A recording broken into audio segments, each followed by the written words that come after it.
Què entenem per canvi climàtic?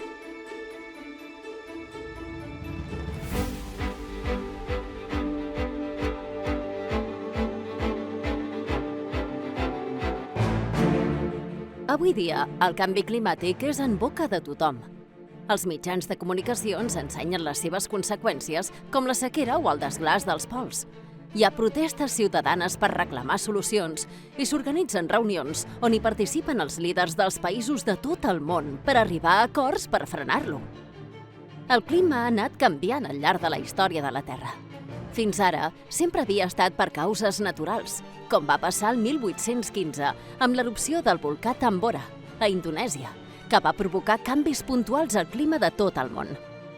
I els canvis del clima sempre havien estat molt lents. Però ara, el canvi climàtic és diferent per dos motius. Per primera vegada, està provocat per les activitats dels humans i s'està produint a un ritme molt ràpid.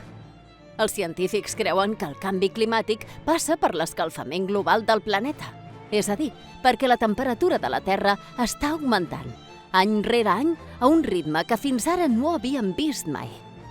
Es calcula que en els últims 100 anys l'augment de la temperatura a la Terra ha estat de més d'1 grau. Us pot semblar poc, però és moltíssim en aquest període de temps. I per què augmenta la temperatura del planeta? Pels gasos contaminants que emetem els humans i s'acumulen a l'atmosfera.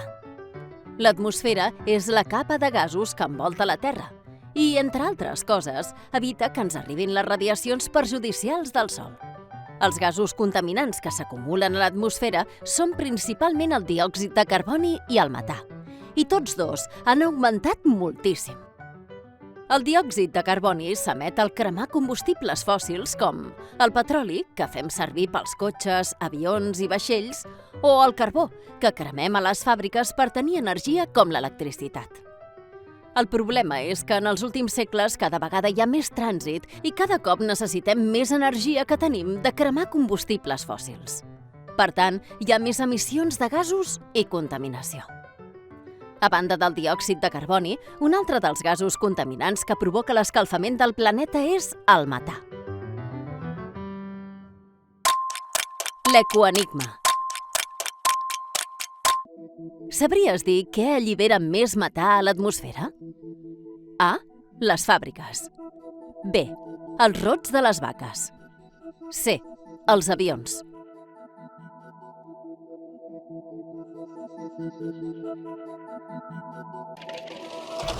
Sorprenentment, la resposta correcta és la B. Cada vegada hi ha més vaques i bestiar a milers de granges a tot el món per tenir aliments per tota la població mundial que no para de créixer. Tant el metà com el diòxid de carboni que alliberem a l'atmosfera amb el fum dels cotxes i de les fàbriques se'ls anomena gasos d'efecte hivernacle. I què és l'efecte hivernacle? És el que provoca aquests gasos quan arriben a l'atmosfera. El diòxid de carboni i el metà atrapen i retenen la radiació del Sol i això fa que la temperatura de la Terra augmenti. Si no posem fre a aquests gasos, els científics preveuen que les conseqüències per al clima i per al planeta seran catastròfiques. L'augment de la temperatura del planeta té moltes conseqüències. Per exemple, el desglaç de l'Àrtic i l'Antàrtida i l'augment del nivell del mar. També provoca la mort d'animals i plantes que perdrem per sempre perquè l'entorn on viuen es degrada o desapareix. I també porta a situacions climàtiques cada vegada més extremes i més freqüents, com onades de calor, sequera i inundacions.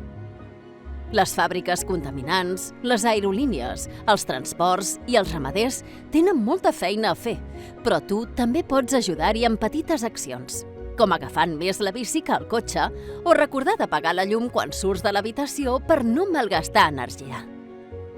Són petits gestos que tenen grans resultats.